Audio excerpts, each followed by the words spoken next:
Baie welkom by ons Pinksterreeks vir 2026, dis vir die NG Kerk van Karasburg. Vanaand is dan Dinsdag aan, dis die tweede fokus wat ons gaan kyk na God op die troon. So ons gaan voort met ons reeks en ek hoop u kry nogal redelik geleer ook uit hierdie reeks uit. Voordat ons begin daarmee, kom ons bid net saam.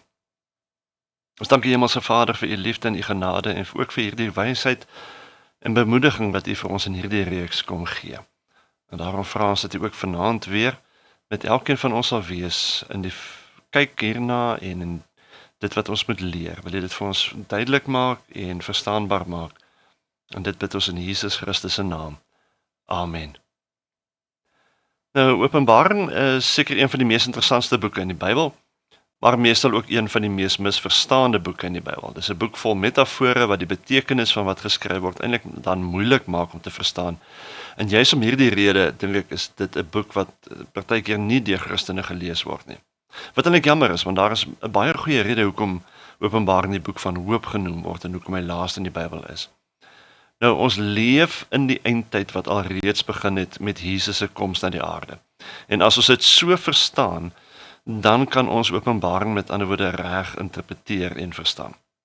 Want Openbaring het nie ten doel om vir ons te kom waarsku van 'n eindtyd wat op pad is nie. Nee, Openbaring het ten doel om vir ons, terwyl ons alreeds in hierdie eindtyd leef, waar ons teenstand, verdrukking en vervolging ervaar, om vir ons hoop te kom gee, deur ons te herinner aan die oorwinning wat aan Jesus behoort. En Openbaring doen dit dan in twee dele. Die eerste deel gaan oor ons fisiese realiteit, dit wat ons kan sien rondom ons gebeur, van die stryd waarin ons as kerk, ons as God se mense elke dag is. En dan in die tweede gedeelte trek Openbaring die gordyn so 'n bietjie oop op die onsigbare werklikheid van die lewe wat ons as God se mense leef. Hierdie gedeelte verduidelik dat daar agter die skerms 'n geestelike oorlog aan die gang is in die geestelike realiteit. Maar dankse Openbaring weet ons egter ook wat die uitslag gaan wees van hierdie geestelike oorlog, naamlik die oorwinning van Jesus Christus. En daarna dan die goeie nuus dat Jesus kom weer terug. Nou gisteraand het ons dan die eerste 3 hoofstukke gekyk, wat gegaan het oor Jesus wat homself openbaar, en spesifiek dan in die 7 gemeentes. En daar het hy ons ingelig dat hy gaan weer terugkom, en dat ons daarom in hierdie eindtyd waar ons nou is, getrou moet bly, en gefokus moet bly op ons verhouding met hom. So kom ons kyk vanaand dan na die volgende gedeelte, hoofstuk 4 tot 7 van die boek. En die fokus hierso is God op die troon. Nou, hoofstuk 4, in hoofstuk 4 word ons geïnspireer deur die hemelse erediens wat alles begin, van die gebeure wat dan verder plaasvind in Openbaring. En in hoofstuk 4 vind ons 'n beskrywing van wat in die hemel aan die gang is. Die troon van God is die middelpunt van alles in die hemel, sowel as alles in die heelal. God is die geestelike middelpunt van alles wat bestaan, soos wat die son ook die middelpunt is van ons sonnestelsel. Alles wentel rondom God, alles aanbid hom, alles word deur hom bepaal, alles wentel om God. Waar die eerste 3 hoofstukke gehandel het oor God se teenwoordigheid op die aarde in die midde van die gemeentes, handel die volgende 8 hoofstukke oor God se teenwoordigheid in die hemel, wat alles wat bestaan 'n verlossende en 'n veroordelende impak het. En daarom word Johannes dan opgeneem deur die geopende deur in die hemel, om nou vanuit die hemelse perspektief te kan besef, maar wat is aan die gang hier in die eindtyd. Nou ek dink ons moet net nog 'n paar notas maak oor die beelde wat in hierdie visioene na vore kom. Nou rondom die troon van God het 7 vuurvakkels gebrand. Die 7 geeste van God. Dis 'n simbool van die Heilige Gees. En in 'n volgende sirkel, na die vuurvakkels, was 'n kristalhelder see van glas. Die 2 groepe wat God in die hemel aanbid, word dan ook vir ons beskryf. Die 4 lewende wesens en die 24 ouderlinge, wat in 'n volgende sirkel weer rondom die troon sit. Nou die 4 lewende wesens verteenwoordig dan die hele skepping. Hulle het 6 vlerke soos die serafs van Jesaja 6 vers 2. En hulle vlerke is dan vol oë, soos met die wesens van Esegiel se wiel ook vol oë is in Esegiel 1 vers 18. En hulle stel God se alwetendheid voor, die oë, en die alomteenwoordigheid van God, die vlerke, in die hele skepping. So die rede hoekom hulle die vlerke het, die rede hoekom hulle die oë het, is om vir ons baie duidelik te sê, hoor hierso, in die skepping van God is hy alwetend en is hy alomteenwoordig. En in hulle aanbidding verteenwoordig hulle dan ook met ander woorde die hele skepping, met hierdie gesigte van 'n leeu, die bul, die mens en die arend. En interessant genoeg het die Joodse rabbies die 4 voorstellings as verteenwoordigend van die hele skepping soos volg uitgelê. Dit stel die edelste voor in die skepping deur die leeu, die sterkste in die skepping, die bul, as ook die slimste, die mens, en dan die vinnigste, die arend in die skepping. Maar nog 'n ander interpretasie is byvoorbeeld om die leeu as 'n simbool van die wilde diere te neem, die bul as 'n simbool van die magdiere, die mens uiteraard as 'n simbool van die mensheid, en dan die arend as 'n simbool van die voëls in die lug. Maar hoe ek al sê, die punt van hierdie wesens is dus om aan te dui dat die hele skepping verteenwoordig word rondom God se troon, as ook God se alwetendheid en sy alomteenwoordigheid dat dit die hele skepping dek.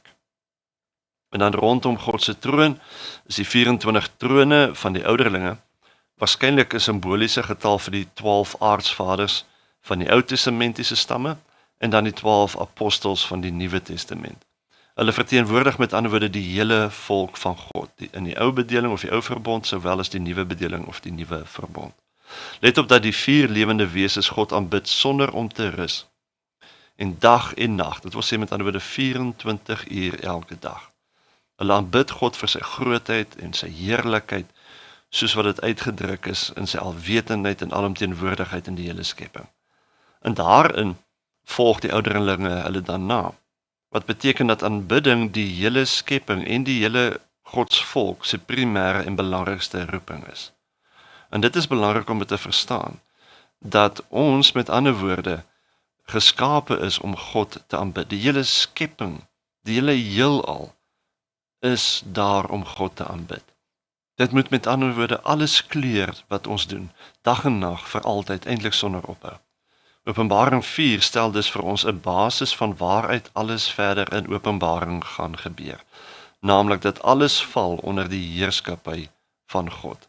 Hy is nie net die een wat was nie, maar hy is ook die een wat is en die een wat gaan kom.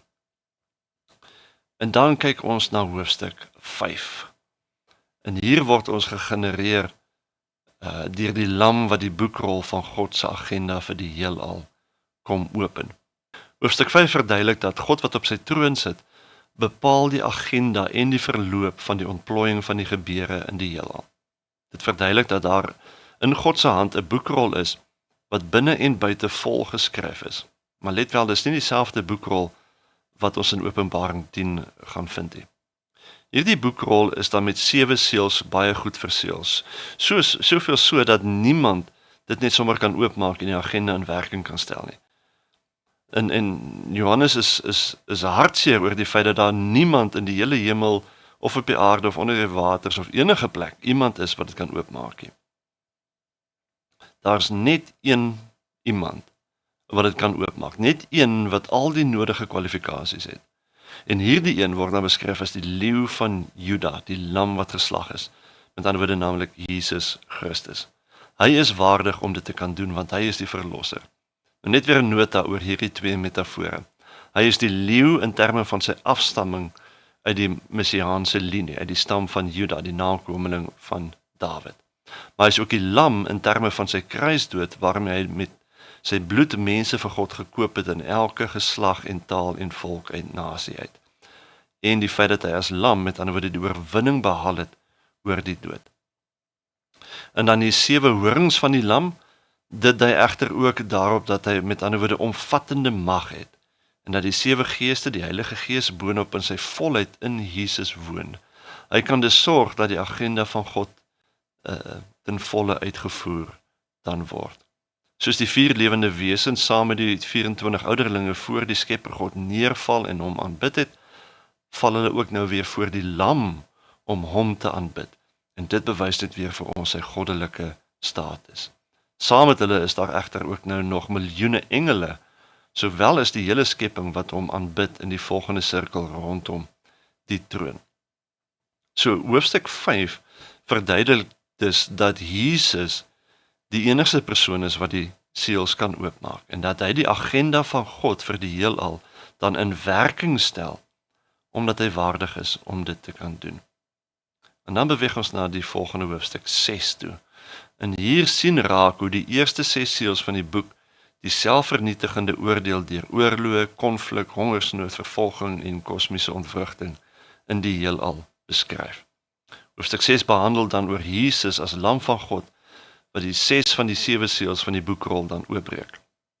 Nou die 6 seels laat telkens 'n ander aspek van God se oordeel ontvou.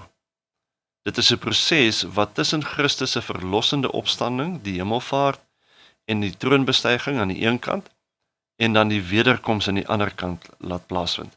Met ander woorde, die oordeel van hierdie 6 seels is iets wat al reeds op die aarde losgelaat is.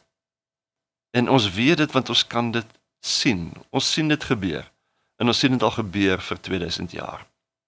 Die oordeel is dus iets wat voortdurend gebeur, soos wat dit ook waar is van God se verlossing, wat nou nog plaasvind in mense se lewens.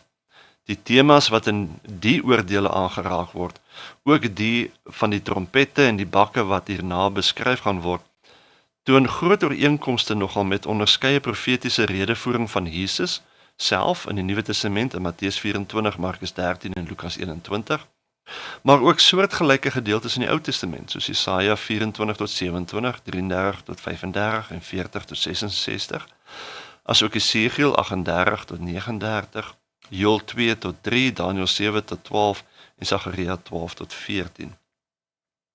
Nou die oordeele sluit in die breë oorloë, tweedrag en twis, hongersnood, aardbewings, vervolging en kosmiese ontwrigting in. Nou die eerste seël is die van 'n wit perd wat waarskynlik staan vir 'n vals Messias. Die tweede seël is die van 'n vuurrooi perd wat staan vir die bloed van moord en oorlog. Die derde seël is die van 'n swart perd wat staan vir die skaarste van hongersnood en die swaar ekonomiese tye wat daarmee saamgaan. Die vierde seël is die van 'n valgroen perd wat die kleur is van 'n lijk, wat natuurlik staan vir die dood. Die vyfde seël is die siele van die wat doodgemaak is vanweë die woord van God en die getuienis wat hulle gelewer het. En dan die sesde seël bring 'n groot aardbewing wat weer kosmiese ontwrigting veroorsaak, die son, maan en sterre, wat 'n teken is dat die einde naby is. Interessant dat Openbaring hier noem dat die sesde seël se oordeelvoltrekking is ten dele 'n antwoord op die gebede van die heiliges en ten dele 'n voorbereiding vir die koms van die nuwe hemel en aarde. So ons sien al hierso reeds 'n impak rondom die gebede van ons as God se mense wat dit het in die hemel. En dan kom ons by hoofstuk 7 waar ons word bemoedig deur die feit dat God die kerk op aarde en in die hemel beskerm hiervan.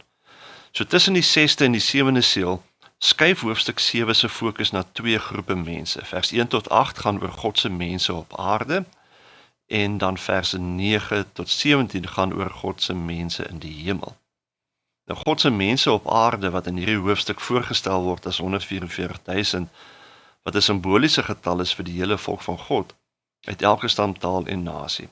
Nou die getal 144.000 kan moontlik saamgestel wees uit die 12 van die Ou Testamentiese kerk en die 12 van die Nuwe Testamentiese kerk, maal met 10 tot die mag 3, wat die voltal 10 tot die mag 3 is, wat die goddelikheid weer uitdruk.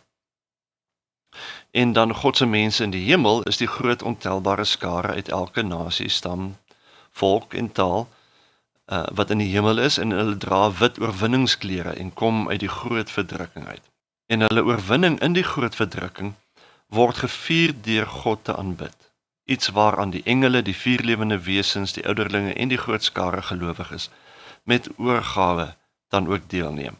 Hulle loof God vir sy verlossing en vir die feit dat alle lof, heerlikheid, wysheid, dank, eer, krag en sterkte hom toekom. Nou die rede hoekom Openbaring hier die fokus skuif tussen die twee seels, tussen seel 6 en 7, is om die gelowiges te bemoedig dat die oordeelsvoltrekking nie op hulle gemik is nie, dat hulle op aarde as God se eiendom gemerk is en dat hulle uiteindelike verlossing wat hulle gaan ervaar, dat dit vas en seker is. Nou uiteraard lê hulle ook onder die oordeele, maar dit kan nooit hulle ewige verkiesing om in God se teenwoordigheid te floreer bedreig nie. Die eerste groep word beskerm tydens die oordeel op hierdie aarde, die tweede groep word versorg in die hemel na die groot verdrukking.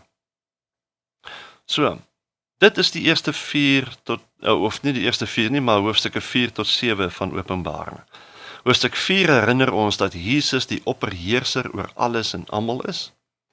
Hoofstuk 5 verduidelik dat Jesus die agenda van God vir die heelal in werking stel, omdat hy die enigste een wat waardig is om dit te doen.